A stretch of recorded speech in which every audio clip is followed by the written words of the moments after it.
Lead story where President Bola Tinubu ordered a review of the clemency list, removing names of convicts involved in kidnapping, drug offenses, fraud and other major offenses.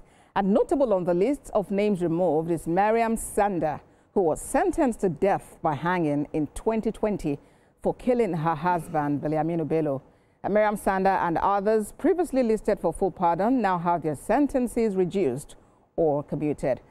A lawyer, Dr. Hassan, joins me on TVC News at 10 for more on this development. Mr. Hassan, President Tinubu has ordered a review of the various categories of clemency list.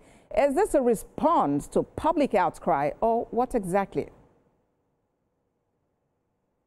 Well, we need to acknowledge that Mr. President has the legal power to grant clemency, pardon, to whosoever he may feel deemed fit.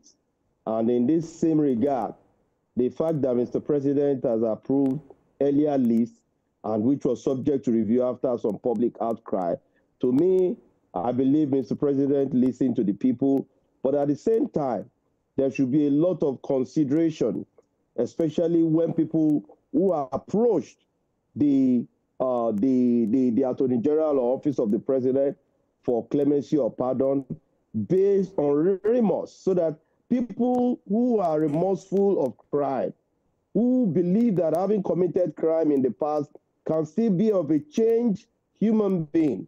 We've had people in the Niger Delta that were granted amnesty.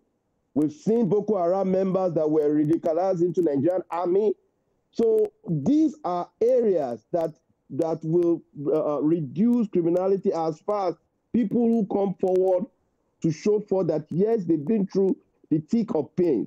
All right, let's now look at what it takes to go through prosecution. All right, let's now look at one of the cases. That of Mariam Sanda. Yes, we'll get to that. Mr. Hassan, if you can hear me, let me quickly comment there. Yeah, I can hear you. Let's talk about the case of Mariam Sanda, who was sentenced to death by hanging, but she's now to serve 12 years based on compassionate grounds in the best interest of the children, among other reasons cited in that list. Would you say this is justifiable? I mean, the reason cited by the presidency?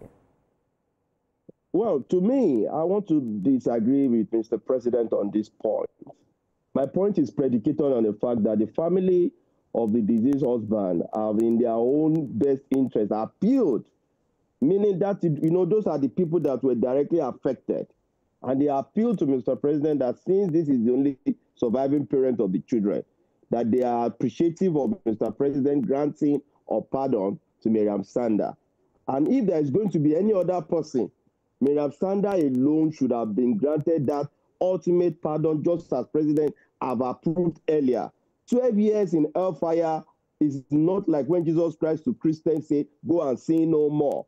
If a Christian will come to you and pray to Jesus Christ, a Muslim go to Muhammad and pray, and God grant you mercy, you wouldn't be asking God that, oh, for this mercy, can I just let God just give you 1 day of hellfire? You will know the difference. But you also know, Mr. Hassan, you also know, Mr. Hassan, please, can reconsider that Mariam Sanda's pardon and grant him exclusive pardon without 12 years of spending in the prison. That will go a long way to heal the dead himself. You also know, Mr. Hassan, that there was a lot of public outcry that greeted the initial list. And perhaps the most talked about name on the list is Mariam Sanda. And you spoke about the family appreciating the president, but there were also rumors around whether or not those were her direct families. And you have said this is a matter of the president responding to public opinion. So don't you think that the president has just done right? Yes, Mr. President, I've done right, but as a human being, and as I'm appealing to the wife of Mr. President now to take up Mrs. Sanda's case and look at it exclusively beyond the public outcry. The public outcry, let me bring something to you now. There was an outcry within this shortest period of time as against Mariam Sanda during the cry for the release of Nnamdi Kanu. And this was one of the reasons that was cited. And I want to reappeal that if such should be the reason for Mr. President to be grandstanding, Mr. President cannot be grandstanded. All right, Mr. Hassan. Let Mr. President consider that he has the power of prerogative. Let his prerogative in regard Miriam Sanders' case be reconsidered on compassionate ground, and I'm appealing personally as a lawyer for and on behalf of Miriam Sanders and to all women that believe that justice has been served. She might not have had the intention to kill her husband. All right, Mr. Hassan. Like a criminal who will go all out. I hear you, but we don't have all the time, Mr. Hassan. And I believe you already made the point. Thank you very much. Oladoto Hassan is a lawyer. Thank you for sharing your thoughts with us on TVC News at 10.